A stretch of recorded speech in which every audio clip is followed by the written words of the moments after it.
Welcome to the Siam Technology College's Sustaining Success Series, also known as S3. This sustainability education podcast aims to showcase diverse roles and best practices in sustainable business, climate change, net zero, ESG, creating value, and other sustainability-related topics, and to inspire both learners and leaders through real-world examples. I'm your host, Ryan Frazier, special advisor to the president of Siam Technology College and managing partner and CEO of Frazier Global. My co-host is Mr. Art, who is an STC professor in the TESOL area and the Sustainability Education Program Associate. Today, we are so pleased to have 𝗏𝐻𝐬𝐧𝐢 𝐶𝐵 from Kasikorn Asset Manager, where she serves as the Chief Investment Officer. Yeah. Welcome. It's so great to have you. It's great to be invited here. Yeah. So let's get into it. Before we start into some of the more specific questions about what you all are doing at Kasikorn Asset Management and your view as the Chief Investment Officer, let's start off with a little bit about your background. Tell us a little bit about you and how you got to where you're at today. Actually, I've been in the investment management for over 28 years already.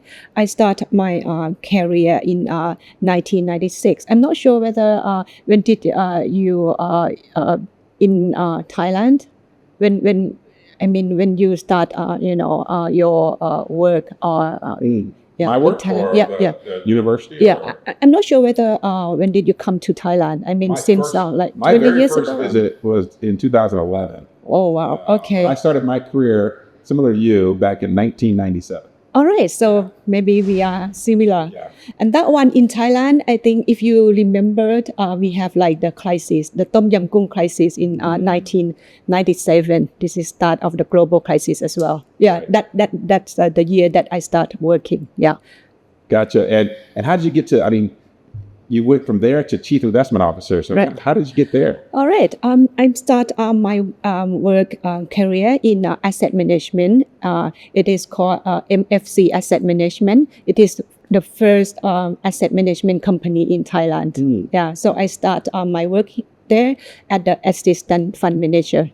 Now, for folks who may not be familiar with asset management, I understand what that is. You understand what that is, but tell folks, what is asset management? Yeah, asset management is like we manage funds for others. Like people just give us the money and then we manage the funds for them, whether in the, fixed income, equity, or other asset classes. Yeah. So investing in companies, or it can be debt as well. You manage those assets for your investors. Yeah.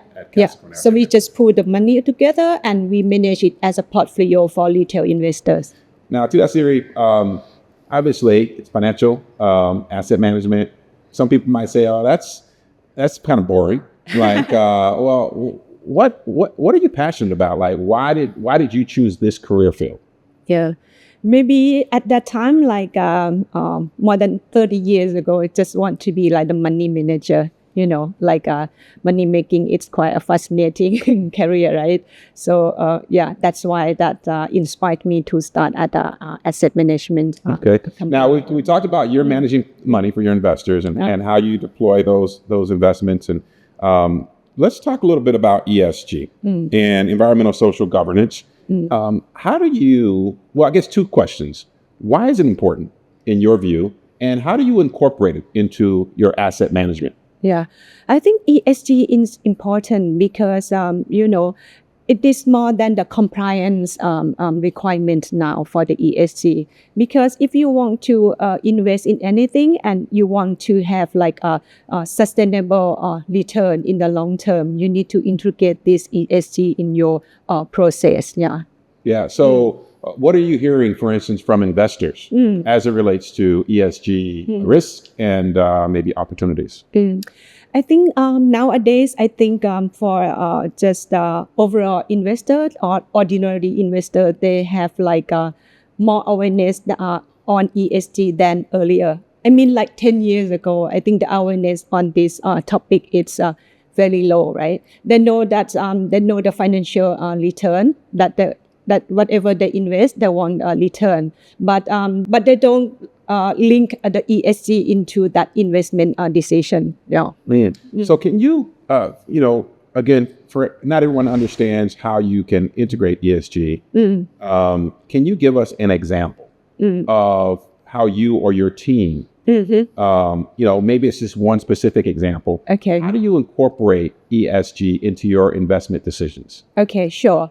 Then we separate each ESG factor, right? Starting from E, and we have like a subtopics underneath, like under E, for the environmental impact that the company that might have impact for the society and also the environment, like for example, carbon emission, right? So, or maybe the pollution or the waste, so anything that's considered on the environmental factors. And also the S is a social factor, right? Whatever you do for your business operation can have an impact on the society, yeah? And for G, for sure, I think governance is the key or the foundation of everything, right?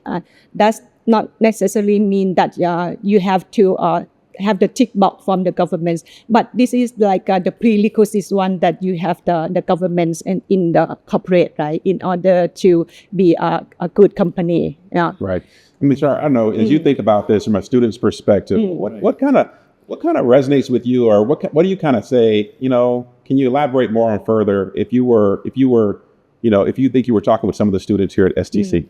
Yeah, especially with the governance part, the governance area, could you take a step back a little bit and explain in detail of how the governments play a role in the investment and how does the sustainability falls into that? I don't see the picture clearly. All right. For the governments, actually, we look at the board quality. I think the board of the company that play the vital role, for the company strategy.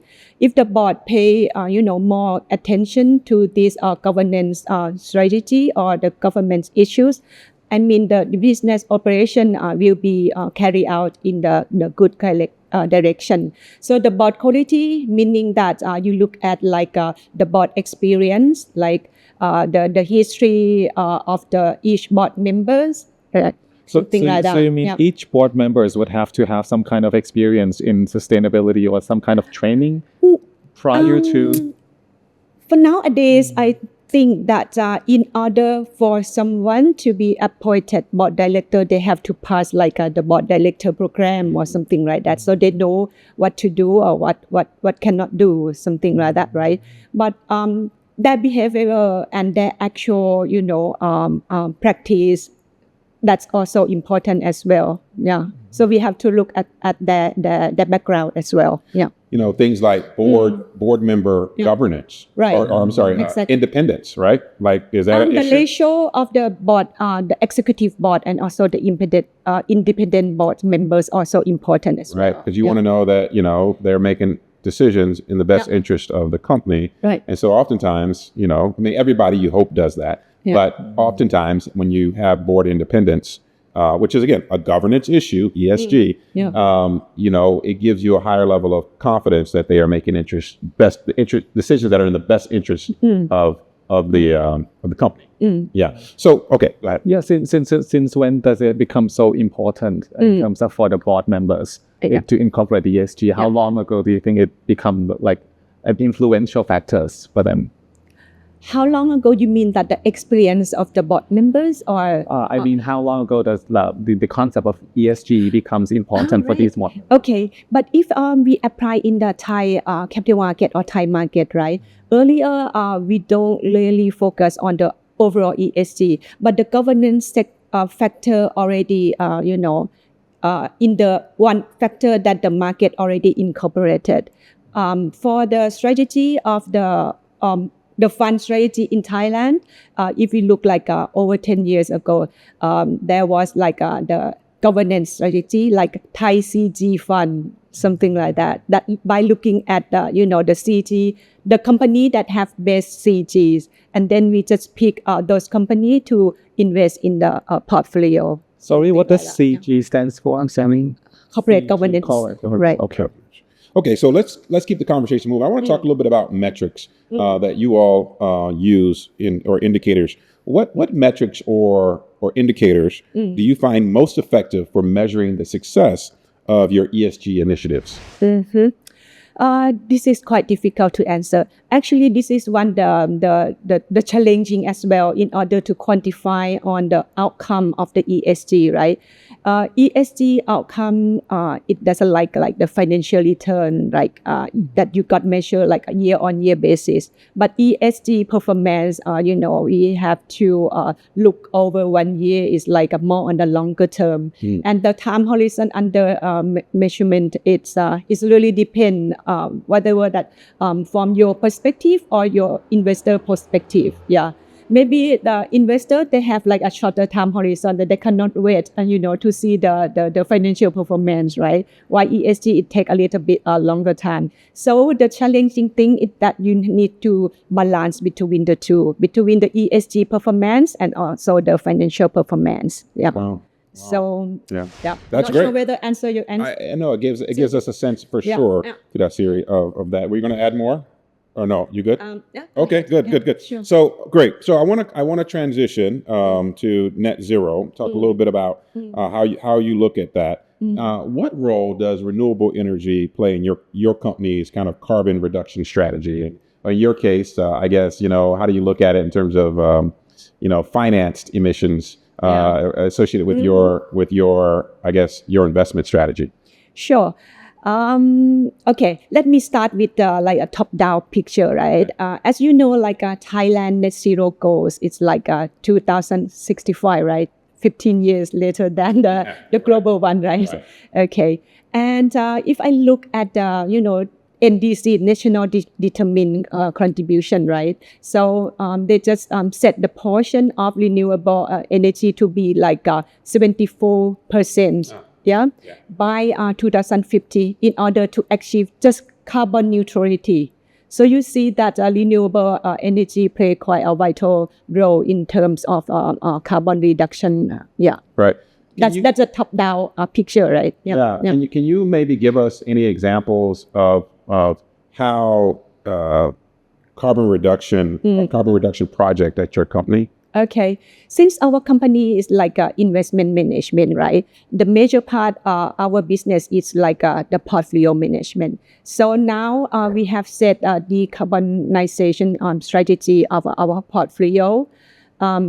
We just have set like the portion of the our asset under management that invest in the company that have set net zero target.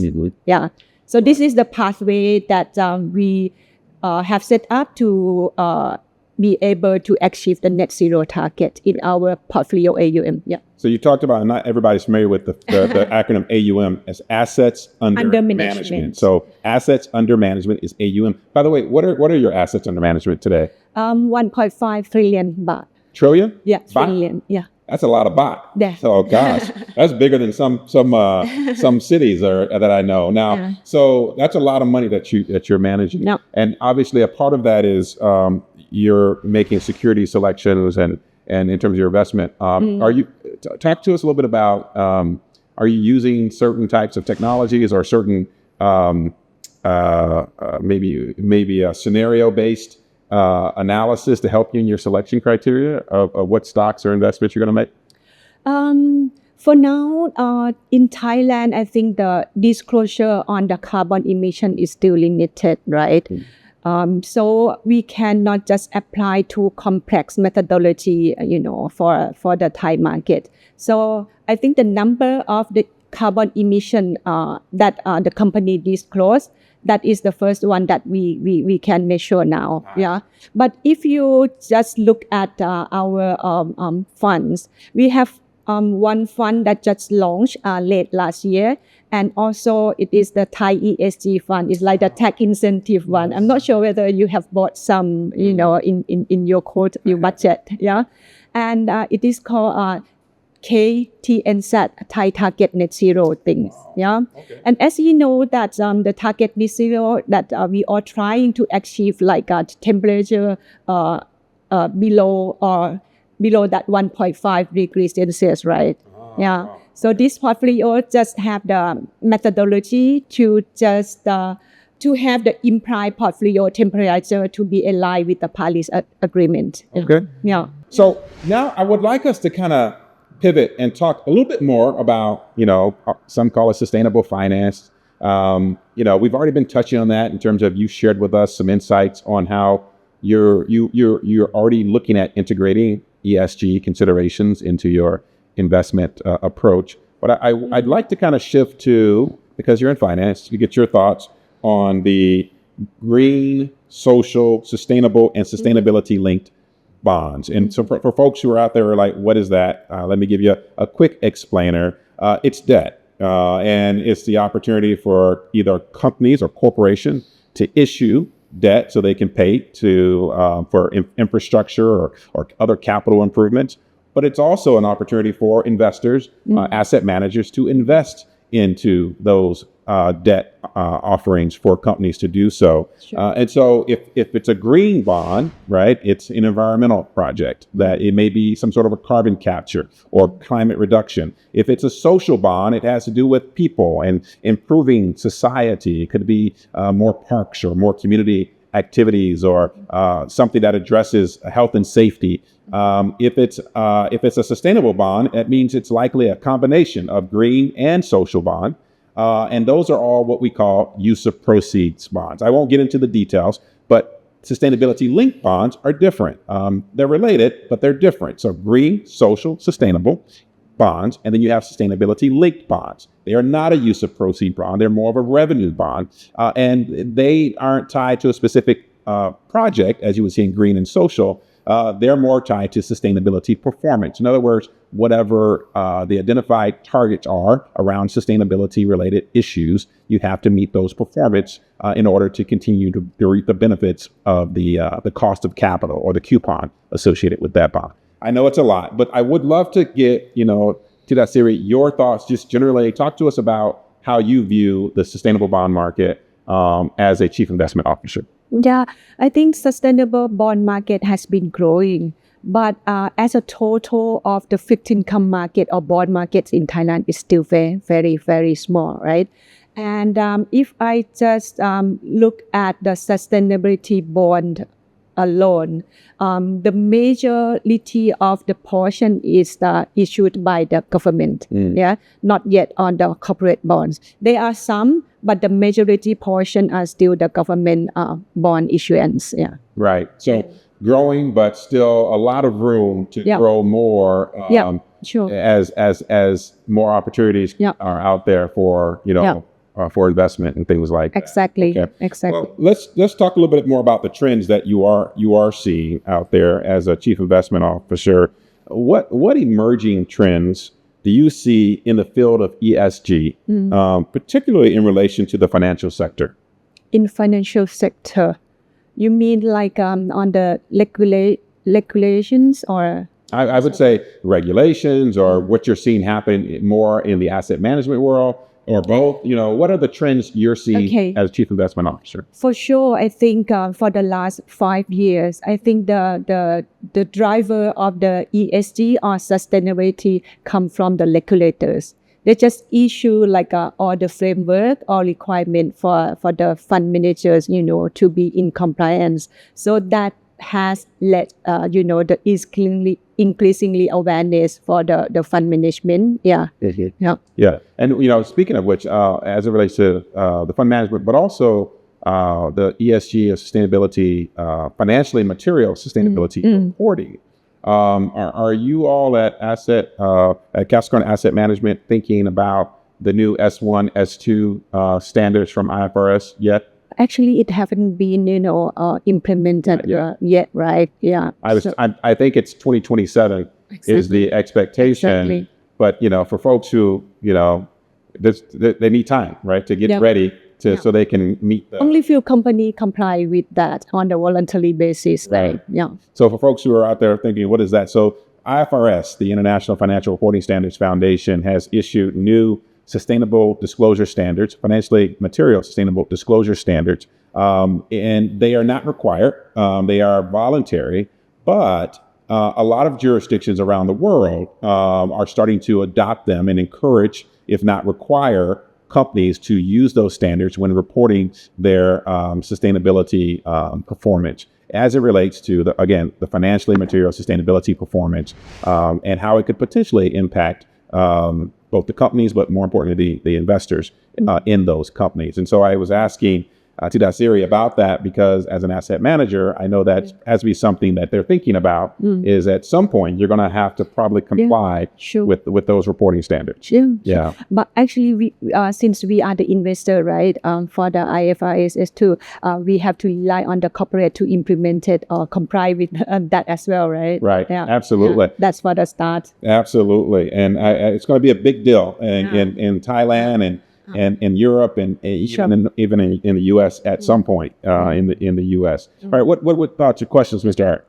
Well, about the preparation of the IFRS, what are some of the things that the corporations, that the companies do to prepare themselves to lead into the IFRS reporting disclosure?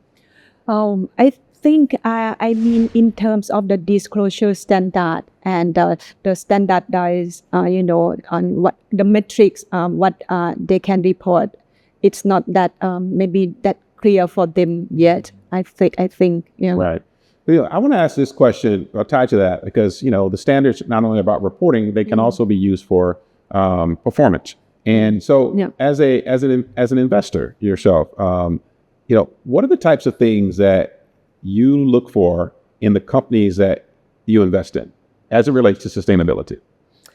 So now, as I mentioned earlier, I mean the information disclosure on this area is quite limited in our market. Right. So I think I would guess that most of the fund managers now just look at the engagement approach first, to understand the investing companies and how their, approach on the ESG and its implications, rather than just look on the, the metrics or the metrics that, can measure on the ESG performance. Yeah. Okay. All right. Final portion of this discussion, 𝗧𝐶, is this is a sustainability education podcast, right?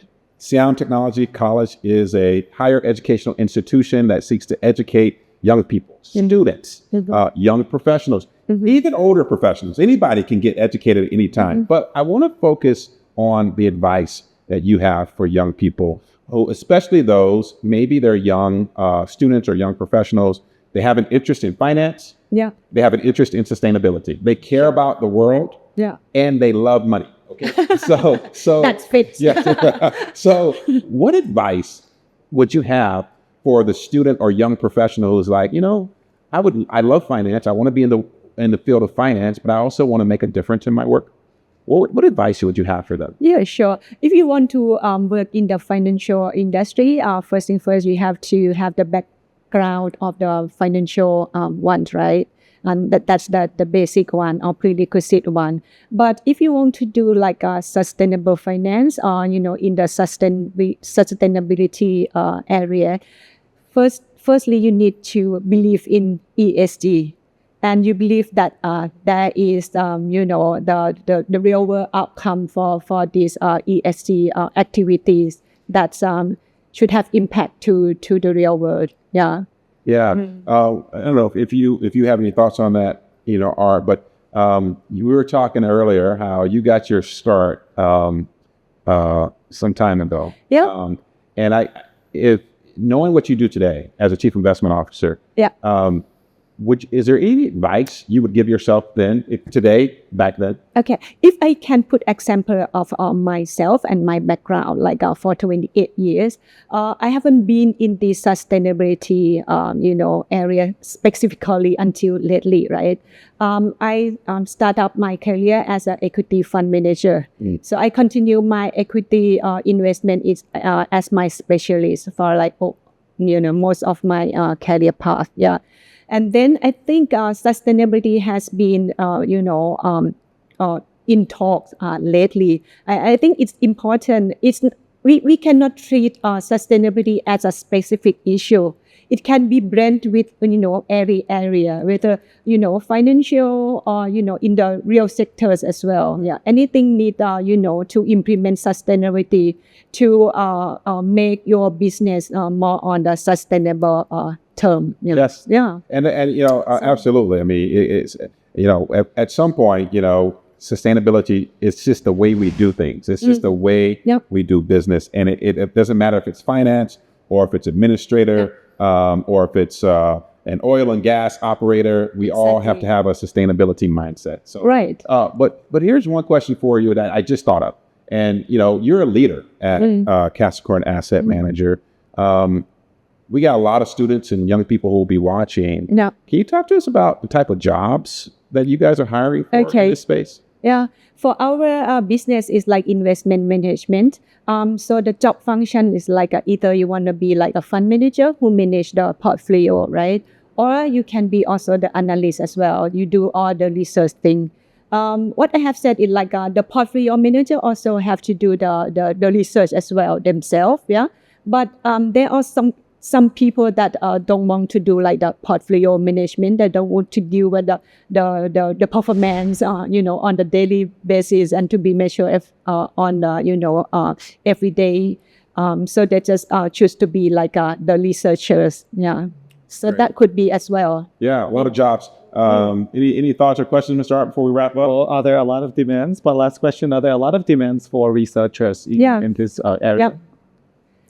A lot of demand for the researchers? Yes, as I just mentioned earlier, I think that for research, right, at our company, we just have we just set up like the specialists in each sector. For example, we have like an analyst for the financial one, or the energy analyst, or telecom analyst.